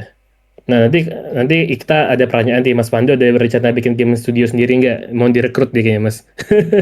Kalau mau break off. 2. Iya. Sebenarnya apa idealisme itu selalu ada. Aku pengen bikin game di Indonesia dengan talent-talent lokal setelah apa namanya aku melanglang buana di sini gitu. Pasti ada gitu. Cuman entah itu cuman wacana. Aku masih betah di sini gitu. Who knows? Oke. Di closing aja nanti kalau kalau mungkin masa depan kalau ada waktunya tiba-tiba buka game studio. Biasa sih di Bandung ya kalau Indonesia ya. Weh. Tapi kita lihat nanti. Oke, mungkin itu aja karena ini udah jam 10 juga kita mau next session ya. Itu apa main werewolf gitu kan. Mungkin sementara sesi cerita aja dulu episode 14 segini aja. See you buat next eventnya. Thank you Mas Pandu, thank you semua. Thank Thank you. you. Stay tune semuanya. Oke. Ini game club udah gue buat ya. Let's go. Oke, aku diskon lagi. Rahman, Oke. aku DM kamu ya. Oke, boleh, Mas. Gasman. Ye, dapat. Enggak dong. Jangan lu ambil semua man, bagi-bagi. Jangan. Kita perlu bagi ke yang lain juga harus cuy. tetap profesional, harus tetap profesional. Oke. Mantap, mantap. Aku Oke, stay for oke Mas everyone ya. Pandu. Udah. Ya, everyone.